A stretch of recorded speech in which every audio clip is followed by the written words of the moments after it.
कौन सा एम्प्लॉय ऐसा है जो नहीं चाहता उसको 1 करोड़ का पैकेज मिल जाए, और कौन सा ऐसा एम्प्लॉयर है जो पैसा देना चाहता है? कोई भी नहीं है, right? But every employee wants the highest salary and every employer wants to avoid that as much as possible. Negotiation होती है सैलरी की, वो आपकी लाइफ का सबसे बड़ा, सबसे इंपॉर्टेंट स्किल हो सकता है. That's why today we will talk about the topic how to negotiate your salary. So hi everyone, this is Akshit Makhija, the CEO of RVM Beyond Private Limited. We are one of the biggest skill development companies of India. We have more than 14 centers and पिछले 1 साल में हमने 2,500 बच्चों की नौकरी लगवाई है. And खुद भी मैं कंपनी के लिए रोज हायर ही करता हूँ. मुझे ऐसा लगता है मेरा काम ही पूरे दिन यही है, that I keep on taking interviews. तो we have so much experience in this field that I wanted to share my thoughts and views on this, कि कैसे आपकी सैलरी नेगोशिएट आपको करनी है. ये टॉपिक जो है, मैं generally mechanical engineering and civil engineering, basically core engineering branches के पॉइंट ऑफ व्यू से बताऊंगा.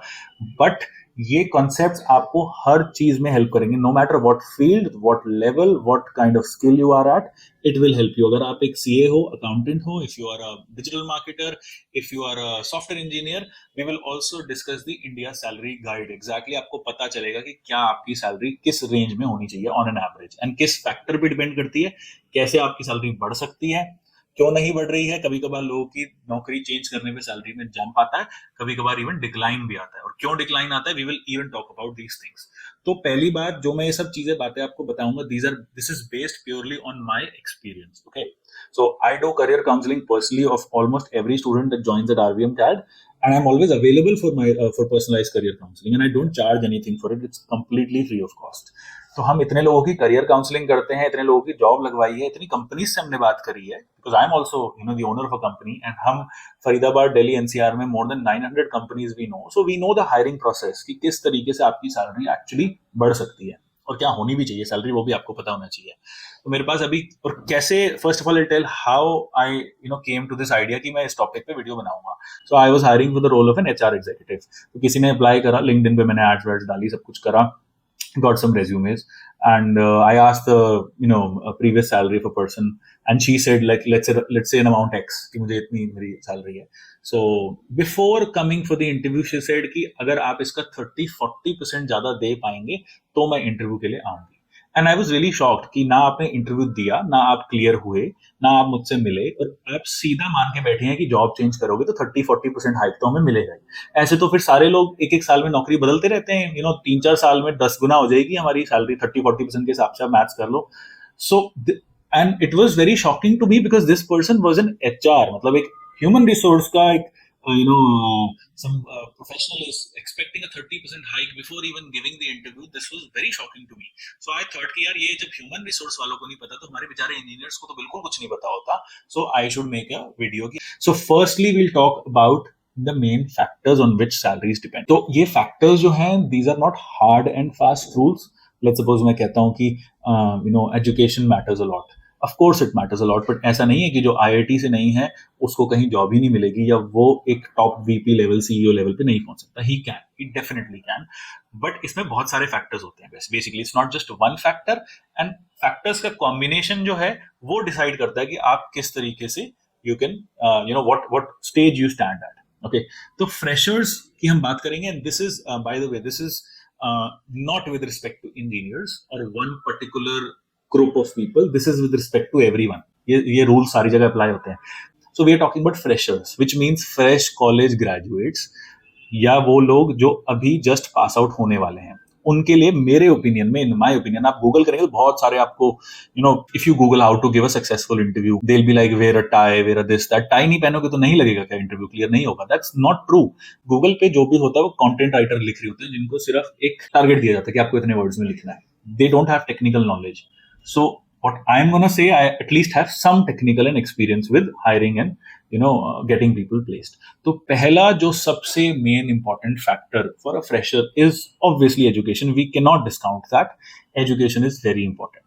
Okay, अगर आप गूगल सर्च करेंगे मैकेनिकल इंजीनियर, और मैं मैकेनिकल इंजीनियर की बहुत बातें करूंगा because I am my self a mechanical engineer, और हमारे स्टूडेंट्स भी 90% मैकेनिकल इंजीनियर्स होते हैं. Google it, the answer will come. The starting salary of a mechanical engineer is 2.5 to 5 lakhs per annum. Okay, but आप मेरे college की बात करेंगे बिट्स पिलानी की, तो वहां का average package, you can open this on the website of bits, वो प्लेसमेंट स्टैटिस्टिक्स डालते हैं, 11 से 12 लाख, 11.5 लाख पर एनम का एवरेज पैकेज मैकेनिकल का जाता है। अगर हम फरीदाबाद की कॉलेजेस की बात करेंगे तो आंसर आएगा जीरो। ऐसा नहीं है जीरो, बट बहुत कम सैलरी पे लगते हैं। क्वालिटी इंजीनियर्स की 15,000 पे होती है सैलरी ऑन एन अप्रॉक्स, तो वो 2 लाख भी नहीं बैठेगा ऑन एन एवरेज। इसका ये मतलब नहीं है कि आपके पास एक क्वालिटी एजुकेशन नहीं है या एक टॉप यूनिवर्सिटी का टैग नहीं है तो you will there is no hope, ऐसा नहीं है।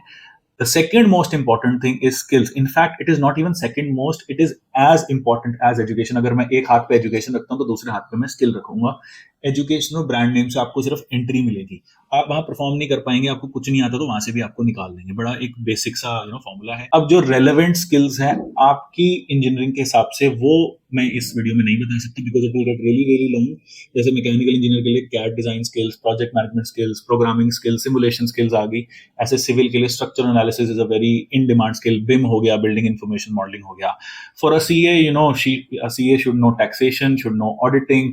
तो हर एक ब्रांच, हर एक स्ट्रीम की एक सेट ऑफ स्किल्स होती है। ओके, बिकॉज अभी इतना कट थ्रोट कॉम्पिटिशन है कि आपके पास अगर डिग्री नहीं है उस लेवल की और स्किल भी नहीं है तो फिर तो आप कहीं के नहीं रहोगे। इंडिया में तो इतना कॉम्पिटिशन है, राइट? तो skills is the second most important, and the third most important in my opinion is location. कोई सोचता नहीं है इस बात को, बट आप देखो स्टार्टिंग सैलरी गुड़गांव और फरीदाबाद में 1.5x का फर्क है।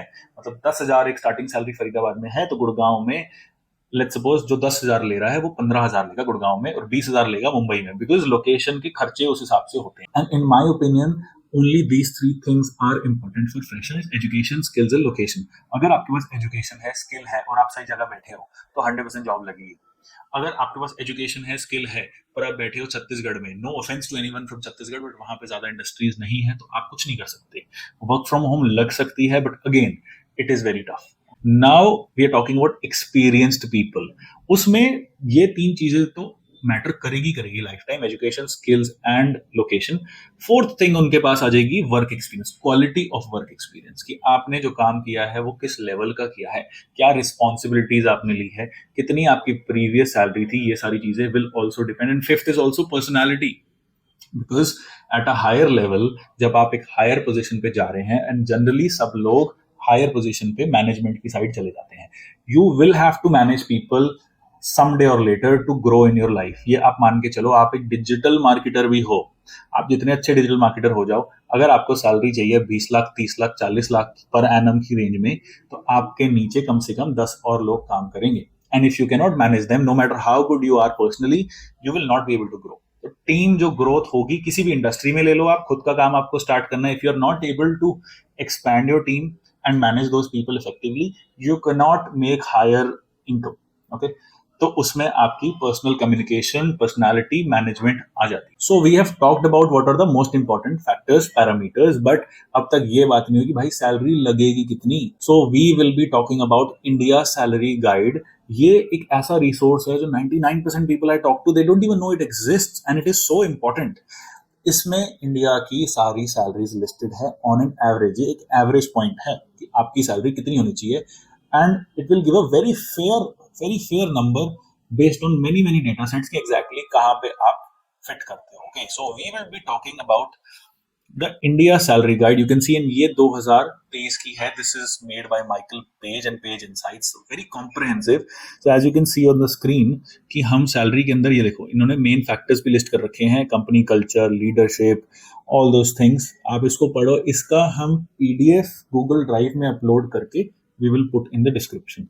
इस पे मैं चाहता हूं कि आप सारे लोग एटलीस्ट 1-1.5 घंटा लगाएं, तब आपको पता चलेगा कि चल क्या रहा है एक्चुअली, राइट? सो इसमें हम बैंकिंग है, फाइनेंस है, कौन सा टायर है, टायर 2 इन्वेस्टमेंट बैंकिंग दे रखा है, कौन से बैंक्स हैं, डोमेस्टिक है कि नहीं है। तो we will go to our favourite thing which is called engineering. Engineering के अंदर इंजीनियरिंग एंड मैन्युफैक्चरिंग में हम आ गए हैं, और इंजीनियरिंग एंड मैन्युफैक्चरिंग में अगर आप एक टेक्निकल सेल्स इंजीनियर हो, as you can see, minimum 6 lakh का पैकेज आपको मिलता है। बट ये आप देख लीजिए 3 से 5 साल के वर्क एक्सपीरियंस के बाद। उसके बाद अगर हम जाते हैं 5 से 10 साल के एक्सपीरियंस में, तो टेक्निकल सेल्स इंजीनियर को 18 लाख का पैकेज मिलता है। एंड आप टेक्निकल हेड में जाएंगे, यहाँ पे हमारे स्टूडेंट्स, आप देखो, लोगों को लगता है कि इंजीनियरिंग में पैसा नहीं है। आप देख लो कि टेक्निकल हेड को 1,30,00,000 का पैकेज भी मिल सकता है 15 साल के वर्क एक्सपीरियंस के बाद, जब आप एक पूरी इंडस्ट्री को हेड कर रहे हो। राइट। R&D में आ जाओ तो हमारे डिजाइन वाले भी आ जाते हैं सारे स्टूडेंट्स। आप डिजाइन में देखिए, प्रोडक्ट डिजाइन इंजीनियर में 6 लाख का पैकेज 3 से 5 साल के बाद आता है। अब क्या होता है, आईटी वालों को ये स्टार्टिंग में मिल जाता है, इसलिए सब आईटी में चले जाते हैं। पर आप देखो कि कितनी जबरदस्त ग्रोथ होती है। अगर आप प्रोडक्ट डिजाइन इंजीनियर हो तो 5 से 10 साल बाद 24 लाख का पैकेज, उसके बाद आपको ऑब्वियसली हेड ऑफ R&D बनोगे आप 10 साल बाद 46 lakhs, एंड अल्टीमेटली 15 साल के बाद 2 करोड़ तक के भी पैकेजेस हैं।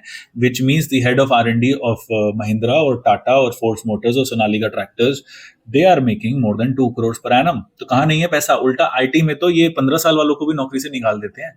मैकेनिकल वालों में तो आपको जाने ही नहीं देगा कोई इतने एक्सपीरियंस के बाद। So this gives you an actual idea, आपको इंस्पिरेशन भी मिलेगी और एक रियलिस्टिक आइडिया भी मिलेगा कि एग्जैक्टली आपको करना क्या है, राइट। फिर CFO में आ जाते हैं, फाइनेंस में gives a very good see commercial supply chain engineer का 15 लाख का पैकेज है, 15 साल बाद 1 करोड़ 20 लाख का है, 5 से 10 साल में। और ये minimum, average and maximum they are giving you all kinds of data in this, okay. Minimum हम कह लेते हैं, if you know the person is from a very bad college and skills भी एवरेज है, लोकेशन अच्छी नहीं है, तो पर मिनिमम इतना पैकेज आपको मिलना चाहिए। So it gives you information even in health care, pharmaceutical, marketing तक का भी इन्होंने डेटा दे रखा है। So any kind of role you are, any kind of R&D, commerce में हो गया, ई-कॉमर्स में हो गया, इंडस्ट्रियल रिलेशंस में हो गया, एंड ये यहाँ पे ये भी लिखा हुआ है कि स्मॉल कैपिटल कंपनीज, मतलब नॉन लिस्टेड ऑर्गेनाइजेशंस जो होती है, उसमें अगर आप एक HR जनरलिस्ट हो, 5 से 10 साल का एक्सपीरियंस है, तो 20 लाख का पैकेज आपको मिल सकता है। सो ये पूरी मैं रिपोर्ट आपको नहीं समझा सकता in this short video, but इतना बता सकता हूं कि ये चीज गोल्ड है। आप इसको देखिए, आप इसको स्टडी करिए, आपको ये भी पता चलेगा कि लेट्स सपोज कोई इंजीनियरिंग में है, सेल्स एंड मार्केटिंग में जाना चाहता है, आप देख सकते हैं बिजनेस मैनेजमेंट में सेल्स में आ गया, तो सेल्स में देखो 25 साल के एक्सपीरियंस के बाद मैक्सिमम 4 करोड़ का पैकेज भी जाता है, एंड R&D में कितना जा रहा था, 2 करोड़ का। So it is double in sales and marketing, अगर आपको 20-25 साल का एक्सपीरियंस है तो it will give you a good analysis of where your. अब देखो, ये negotiation is an art, okay. जब आप बार्गेनिंग करने जाते हो कहीं पे, कुछ लोग ऐसे बार्गेनर्स होते हैं जो दुकानदार को रुला देते हैं लास्ट मोमेंट तक, और कुछ लोग ऐसे होते हैं जो पहले उस पे ही पैसे देके चले जाते हैं। So this is the difference is in what, the difference is in personality. तो इंटरव्यू की नेगोशिएशन में जब आपका एजुकेशन एनालाइज हो गया, आपकी स्किल्स एनालाइज हो गई, लोकेशन में भी आप परफेक्ट हो, वर्क एक्सपीरियंस भी परफेक्ट है, the final factor in which your salary will actually decide, वो जो एक्स्ट्रा 10% आप खींच सकते हो ना, that will be on the basis of your personality. जिस तरीके से आप बोलते हैं, जो आपका एंथुजियाज्म है। कभी कभार मैं इंटरव्यू जब लेता हूँ तो मुझे लगता है कि यार ये सिर्फ सैलरी के लिए कर रहा है काम, इसकी नौकरी छूट गई है, वांट्स टू चेंज, या पुरानी कंपनी में परेशान होगा, he doesn't care about my company. और कोई आता है जो आरवीएम क्लाउड के बारे में पूरी रिसर्च करके आता है, उसे पता है, उसने हमारा इंस्टाग्राम खोला है, यूट्यूब खोला है, उसे पता है हम क्या करते हैं, मैं ऑटोमेटिकली उसको ज्यादा सैलरी ऑफर करता हूँ। So basically researching about the role, research research research, किस तरीके से काम हो रहा है कंपनी में, क्या वर्क कल्चर है, आपको एक फेयर अगर आइडिया होगा, एंड आप एक जेन्युइन एक इंटरेस्ट दिखा सकते हैं। देखो, इंटरेस्ट भी you can not fake it, it has to be genuine.